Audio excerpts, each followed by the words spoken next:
মহাসম্মানিত মাস রমজান, এই মহাসম্মানিত মাসের সম্মানকে বজায় রেখে সেবা করে শুশ্রূষা করে আমরা যেন নিজেরা পবিত্র হয়ে সমস্ত গুনাহগুলোকে মুছে দিয়ে জান্নাতের খাতায় নাম লিখানোর সকলেই চেষ্টা করি ইনশাআল্লাহ। আপনি যার বিরুদ্ধে গীবত করবেন, যার বিরুদ্ধে তাজাসসু করবেন, যার বিরুদ্ধে জান্নি করবেন, আল্লাহ পাক অতক্ষণ পর্যন্ত আপনার গুনাহ মাফ করবেন না যতক্ষণ পর্যন্ত ওই লোকটি আপনাকে আপনার ওই গুনাহ থেকে মাফ না করে।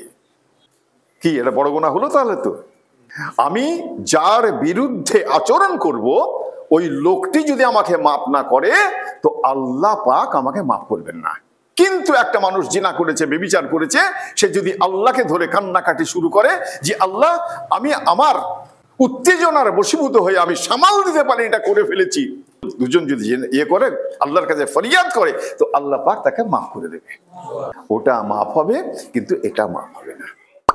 কতগুলো কথা আছে, ভাষা আছে আল্লাহ পাকের যখন আসবে, আনন্দ কথা যখন আসবে, সুখের কথা আসবে, জোরের সাথে আল্লাহর প্রশংসা করতে হবে আলহামদুলিল্লাহ। কোন আশ্চর্যজনক ঘটনা আল্লাহ পাক বলতে চাইছেন, বলেছেন, হওয়ার কথা নয় অথচ আল্লাহ ঘটিয়ে দিয়েছেন, সুবহানাল্লাহ, এটা তোমারই ক্ষমতা বলতে হবে। কোন আযাবের কথা যখন আসবে তখন আস্তাগফিরুল্লাহ, আল্লাহ পানাহ চাই, এটা বলতে হবে।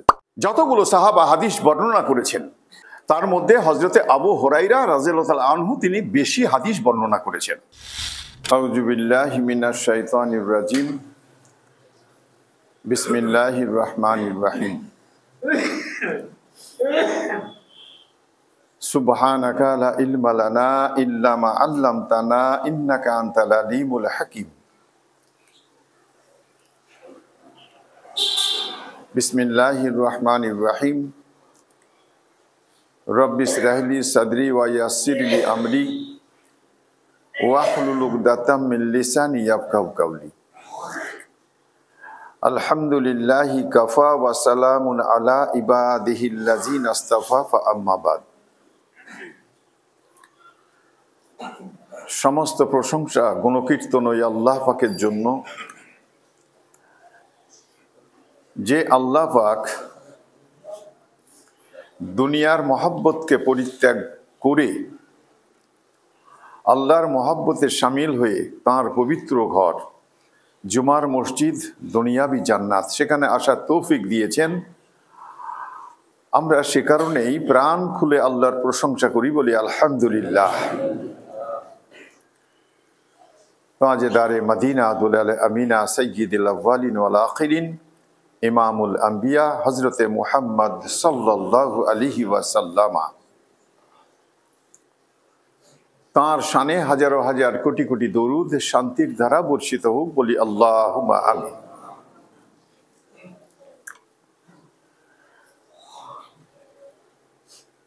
আজকে শাবান মাসের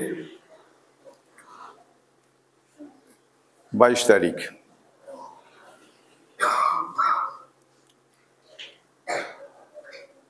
আর হাতে মাত্র কয়েকটা দিন। সামনের জুমাটা আমরা এই অবস্থাতেই পাবো, অর্থাৎ খাওয়া অবস্থাতেই পাবো।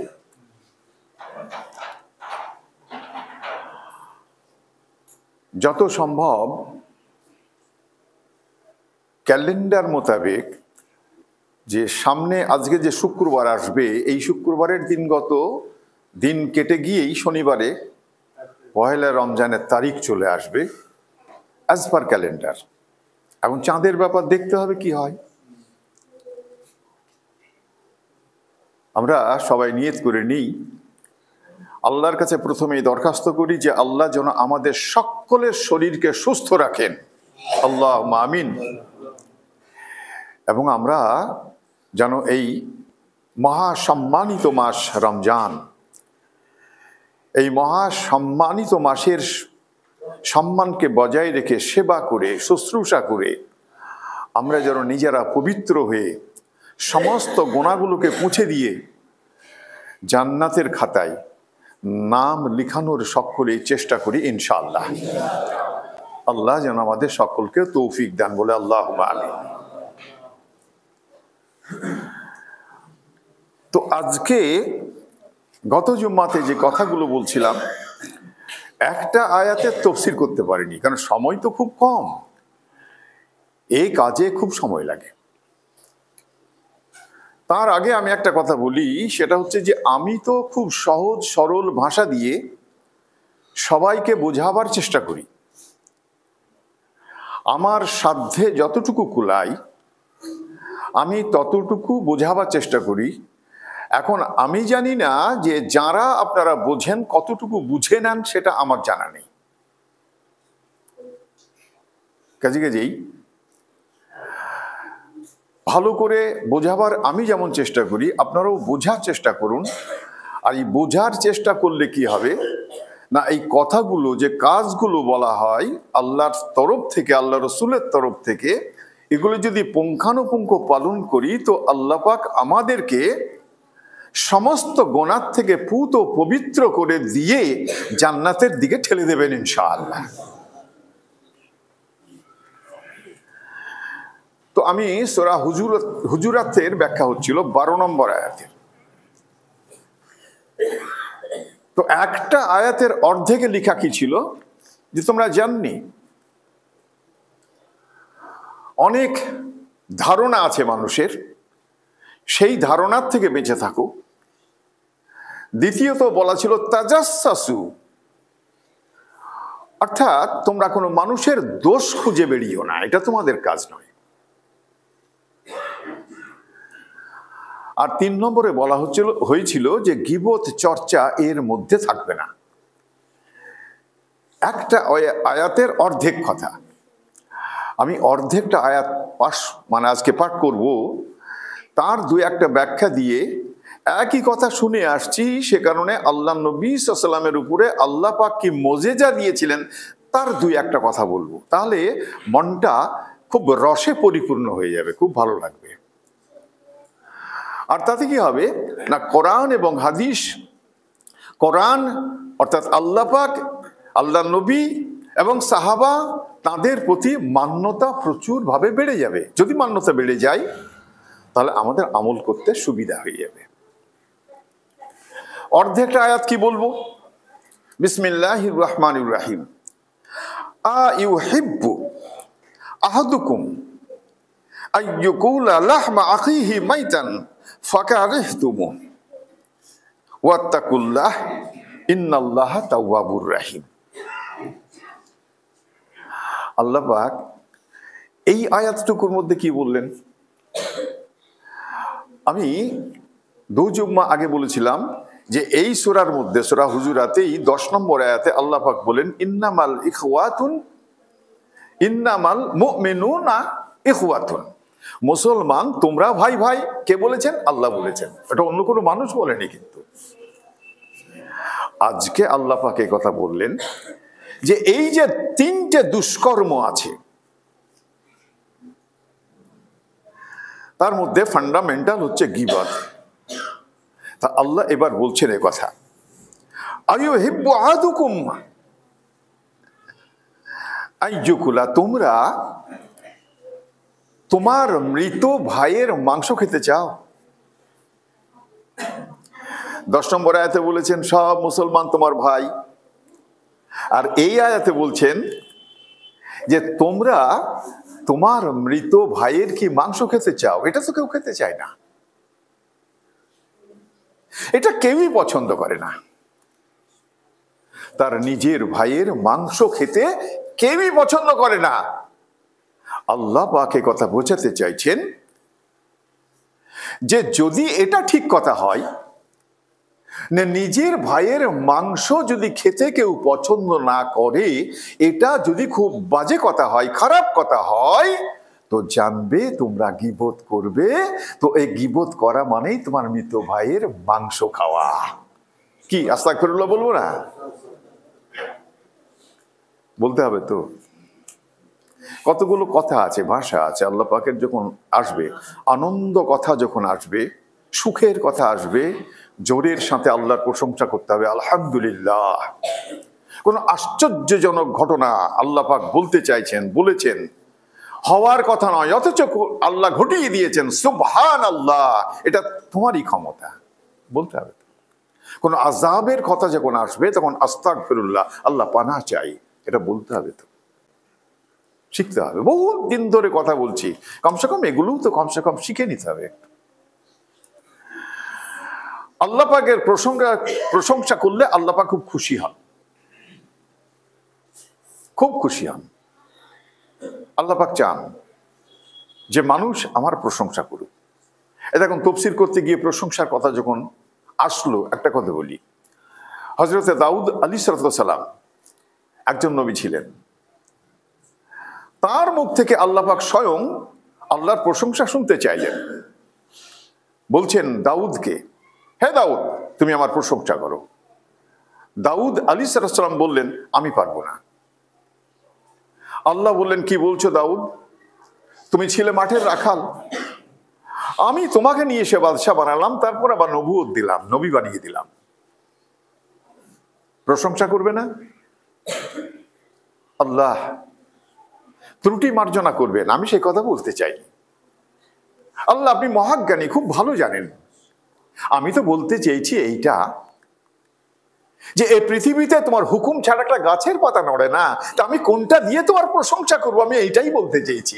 আল্লাহ বলছেন যে হে দাউদ, তুমি যে স্বীকারোক্তি করলে, তুমি যে বললে যে আমার হুকুম ছাড়া একটা গাছের পাতা নড়ে না, এই যে প্রশংসা, আমি এটাই তো তোমার মুখ থেকে শুনতে চেয়েছিলাম। আল্লাহ প্রশংসা শুনতে চান। সেই কারণে আমরা এখান থেকে নিই, গীবত, ব্যভিচার, জিনার থেকেও বস্ত বড় গুনাহ। কারণ জানি আমরা না, আপনি যার বিরুদ্ধে গীবত করবেন, যার বিরুদ্ধে তাজাসসু করবেন, যার বিরুদ্ধে জান্নি করবেন, আল্লাহ পাক অতক্ষণ পর্যন্ত আপনার গুনাহ মাফ করবেন না যতক্ষণ পর্যন্ত ওই লোকটি আপনাকে আপনার ওই গুনাহ থেকে মাফ না করে। কি এটা বড় গুনাহ হলো? তাহলে তো আমি যার বিরুদ্ধে আচরণ করব, ওই লোকটি যদি আমাকে মাফ না করে, তো আল্লাহ পাক আমাকে মাফ করবেন না। কিন্তু একটা মানুষ জিনা করেছে, ব্যভিচার করেছে, সে যদি আল্লাহকে ধরে কান্নাকাটি শুরু করে যে আল্লাহ, আমি আমার উত্তেজনার বশীভূত হয়ে আমি সামাল দিতে পারি, এটা করে ফেলেছি, তো দুইজন মাফ করলে, দুজন ছাড়া তো জিনা হবে না, তো দুজন মাফ করলে, দুজন যদি ইয়ে করে আল্লাহর কাছে ফরিয়াদ করে, তো আল্লাহ পাক তাকে মাফ করে দেবে। ওটা মাফ হবে, কিন্তু এটা মাফ হবে না। বলছে কেউ যদি কারোর দোষ খুঁজে বেড়ায়, তো আল্লাহ পাক তার দোষ খুঁজে, আর ঘরে বসেই ও ব্যক্তিকে লাঞ্ছিত করে।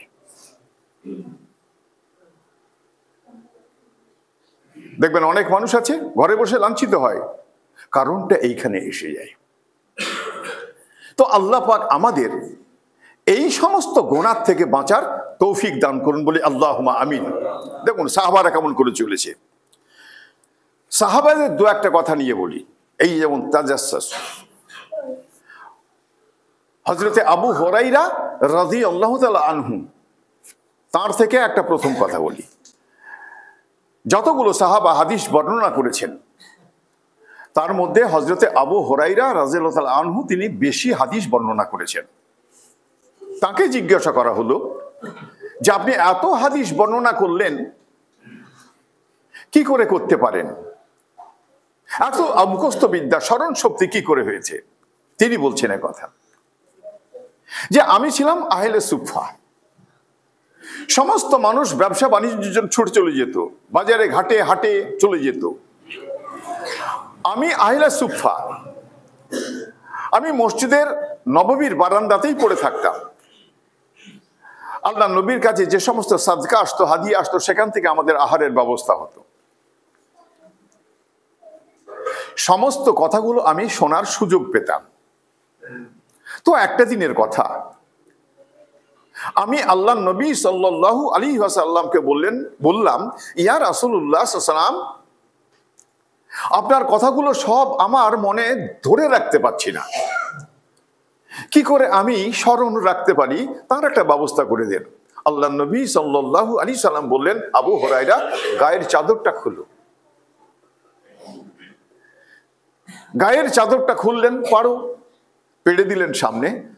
জানাবে রসুল সাল্লাল্লাহু আলাইহি ওয়াসাল্লাম হাতের আঁচল করে 3 বার এরকম করে চাদরের মধ্যে দিলেন।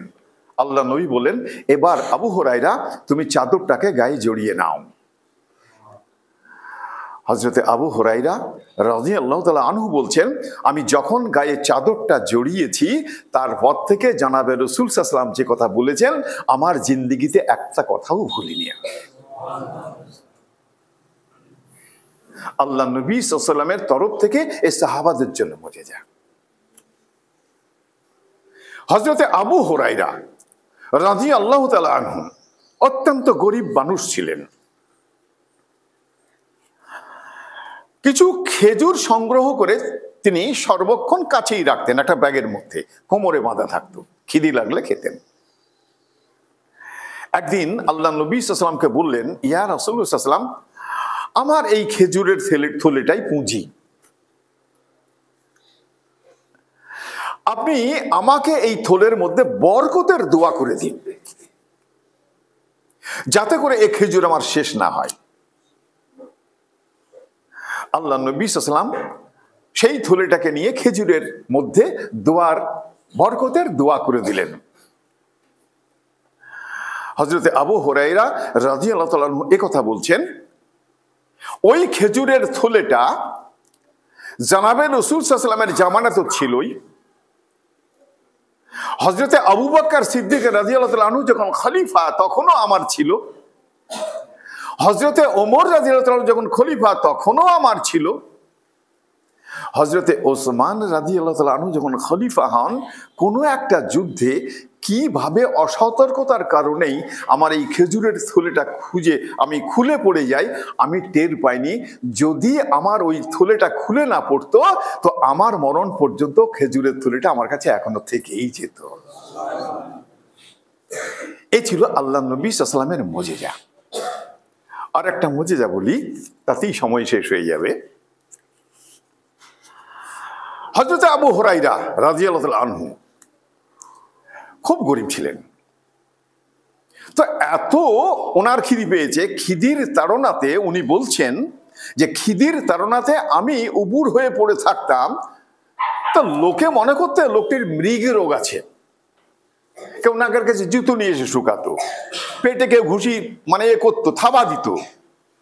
ব্যাপারটা তা ছিল না, বরং আমি খিদির তাড়নাতে থাকতে না পেরে এরকম করতাম। তো একটা দিন পথের মধ্যে গিয়ে বসেছি, খিদির তাড়নায় থাকতে না পেরে। এমন সময় দেখছি হযরতে আবু বকর রাদিয়াল্লাহু তাআলা আনহু আসছেন। আমি তার কাছে এমন করে কথা পরিবেশন করলাম যেন তিনি বুঝতে পারেন যে আমার খিদি পেয়েছে। কিন্তু তিনি আমার কথা শুনে আর কিছু না বলে চলে গেলেন। ধারণা তাজাসসু, দেখেন এখানে ধারণা কি, হযরতে আবু হুরায়রা রাদিয়াল্লাহু তাআলা বলছেন আবু বকর হয়তো আমার কথাটা বুঝতে পারেনি, আর তা যদি না হয় তাহলে তার ঘরে খাবার ছিল না। আমি বলতাম কি, ওর ঘরে খাবার নাই, আমাকে নিয়ে গেল না, আমি ধারণা এইটা করতাম। ধারণাটা কি, শিখতে হবে এদের কাছ থেকে। চলে গেলেন। এরপরেই হযরতে ওমর ফারুক রাদিয়াল্লাহু তাআলা আনহু তাকেও ঠিক ওইভাবেই বললেন। তিনিও শুনলেন, চলে গেলেন। বললেন যে ওমরও মনে হয় আমার কথা বুঝতে পারেনি, আর তা না হলে তারও বাড়িতে কোনো খাবার নেই। ধারণাই আল্লাহ নবী সাল্লাল্লাহু আলাইহি ওয়াসাল্লাম আসলেন। আল্লাহ নবী সাল্লাল্লাহু আলাইহি সাল্লাম যখন আসলেন, তার কাছে এই একইভাবে কথা পারলেন। জানাবে রাসূল সাল্লাল্লাহু আলাইহি সাল্লাম তার সুন্দর জবানে মিষ্টি হাসি হাসলেন।